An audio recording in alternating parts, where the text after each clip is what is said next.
जय हिंद दोस्तों, स्वागत है इजी लर्न पे।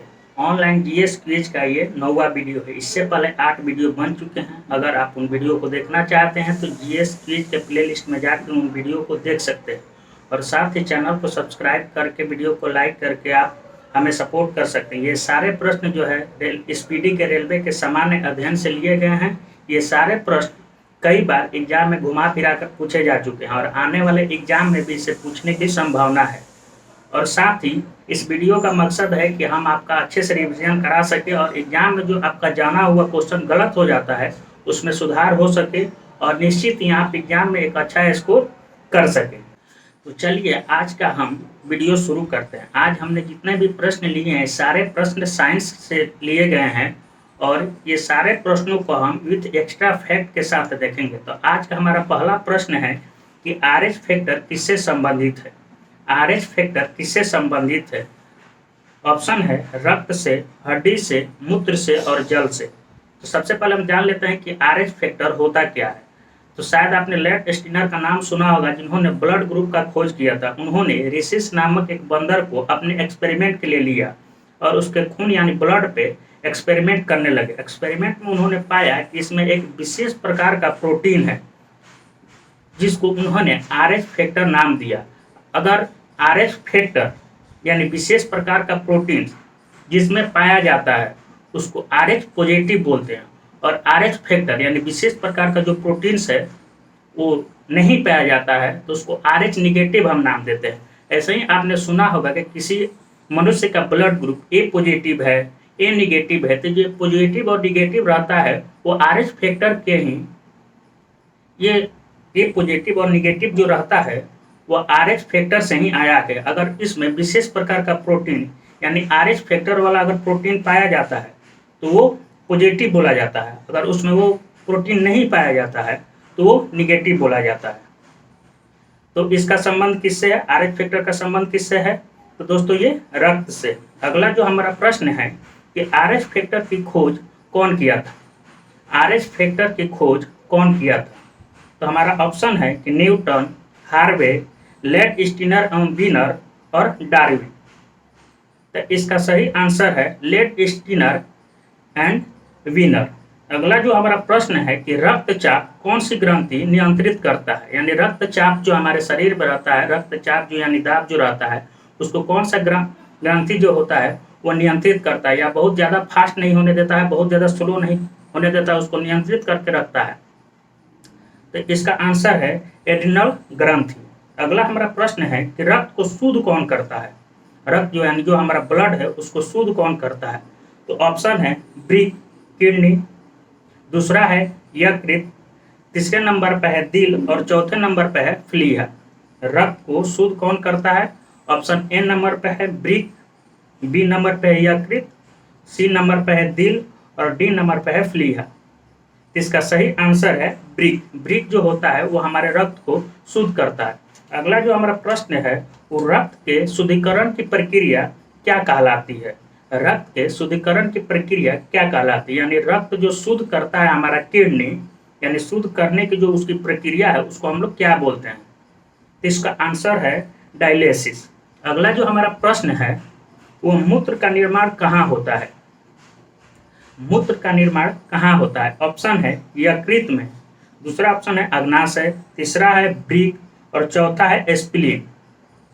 तो इसका सही आंसर है ब्रिक में। हम जितना भी खाना खाते हैं यानी हमारी किडनी यानी ब्रिक में चला जाता है और यहाँ वहाँ से जितने भी उसमें पानी होते हैं, वाटर होते हैं, वो ब्रिक के द्वारा सोख लिया जाता है और उसको मूत्र के रास्ते बाहर निकाल दिया जाता है। अगला जो हमारा प्रश्न है कि ब्रिक का वजन कितना होता है यानी ब्रिक का भार कितना होता है। तो ऑप्शन है 200 ग्राम, 150 ग्राम, 300 ग्राम और 400 ग्राम। तो इसका सही आंसर है 150 ग्राम। हमारा अगला जो प्रश्न है वह है कि मानव गुर्दे में बनने वाली पथरी किसकी बनी होती है।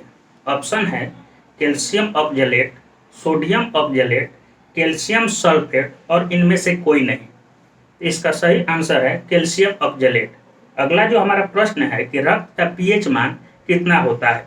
रक्त का पीएच मान कितना होता है? ऑप्शन है 7.8, 7.9, 8 और 7.4।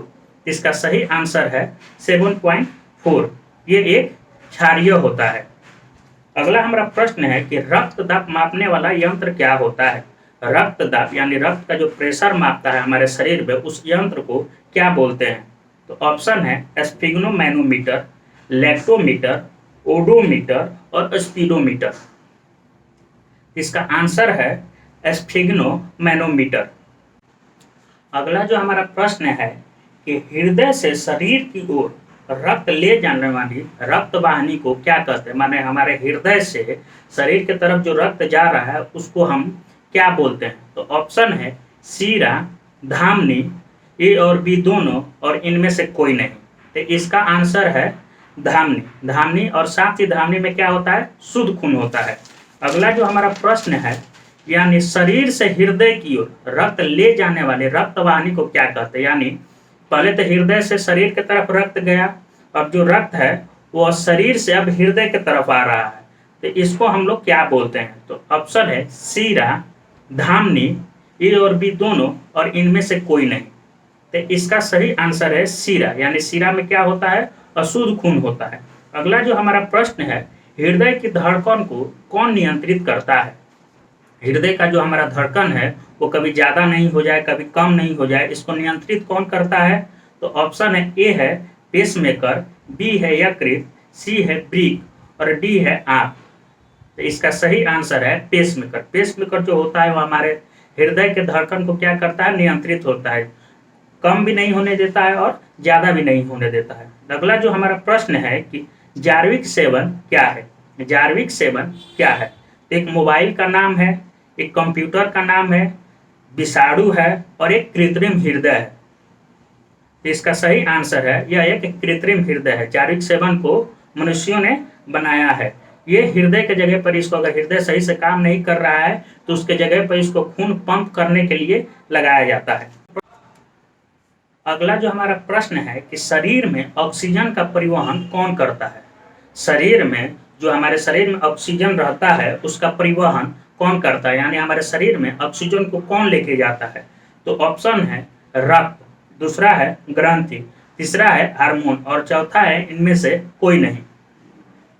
इसका सही आंसर है रक्त। रक्त जो है वो हमारे शरीर में ऑक्सीजन को लेके जाता है। अगला जो हमारा प्रश्न है कि पीत का रंग कैसा होता है, यानी आप पीत का रंग बताइए कि कैसा होता है। ऑप्शन है पीले हरे रंग का, दूसरा ऑप्शन है लाल का, तीसरा ऑप्शन है पीला और चौथा ऑप्शन है हरा। तो इसका सही आंसर है पीले हरे रंग का पीत का रंग होता है। अगला जो हमारा प्रश्न है कि पीत का पीएच मान कितना होता है। पित्त रस जो होता है यानी पित्त जो होता है उसका पीएच मान कितना होता है। ऑप्शन ए है 7.9, ऑप्शन बी है 8.5, ऑप्शन सी है 6.5 और ऑप्शन डी है 7.7। तो इसका सही आंसर है 7.7, यानी जो पित्त होता है वो भी क्षारीय होता है और रक्त भी क्या होता है, क्षारीय होता है। रक्त का पीएच मान कितना होता है, 7.4। अगला जो हमारा प्रश्न है कि पित्त कहाँ से स्रावित होता है, यानी पित्त जो है कहाँ से निकलता है। अगर हमारा ऑप्शन है कि यकृत से निकलता है, बी नंबर में अग्नाशय से निकलता है, सी नंबर में वृक्क से निकलता है और डी नंबर में पित्ताशय से निकलता है। तो इसका सही आंसर है यकृत, यानी पित्त जो है वो हमारे पित्त रस जो है यानी पित्त जो है वो हमारे यकृत से निकलता है। अगला जो प्रश्न है कि पित्त रस यानी पित्त कहाँ जमा होता है, यानी जो पित्त रस निकल गया है वो फिर कहाँ जमा हो जाता है। तो ऑप्शन है पित्ताशय में, यकृत में, अग्नाशय में, वृक्क में। तो इसका सही आंसर है पित्ताशय में। जो पित्त हमारा यानी पित्त रस जो निकला है वो है कि पित्ताशय में जाके से जमा होता है। कुत्ते के काटने से कौन सा रोग होता है। ऑप्शन है हाइड्रोफोबिया, दूसरा है टेटनस, तीसरा ऑप्शन है फ्लेग और चौथा ऑप्शन है स्कर्वी। इसका सही आंसर है हाइड्रोफोबिया।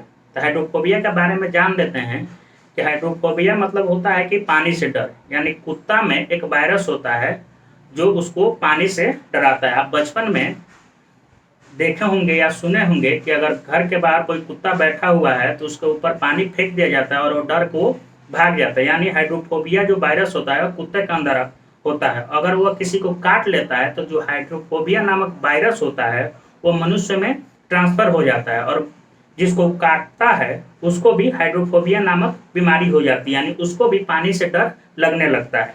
अगला जो हमारा प्रश्न है कि हाइड्रोफोबिया रोग किसके द्वारा होता है, तो ऑप्शन है विषाणु के द्वारा, जीवाणु के द्वारा, कवक के द्वारा और प्रोटोजोआ के द्वारा। तो इसका सही आंसर है विषाणु के द्वारा। अगला जो हमारा प्रश्न है कि विषाणु की खोज कौन किया था, विषाणु की खोज कौन किया था। ऑप्शन है लेवाइजर, लेमार्क, इनावोस्की और ल्यूमेनहॉफ। इसका सही आंसर है इवानोस्की। अगला जो हमारा प्रश्न है कि विषाणु का अध्ययन क्या कहलाता है, यानी विषाणु के बारे में जो अध्ययन किया जाता है उसको हम लोग क्या बोलते हैं। तो आंसर है माइकोलॉजी, फाइकोलॉजी, वायरोलॉजी और इनमें से कोई नहीं। विषाणु का अध्ययन क्या कहलाता है, ऑप्शन है माइकोलॉजी, फाइकोलॉजी, वायरोलॉजी और इनमें से कोई नहीं। तो इसका सही आंसर है वायरोलॉजी।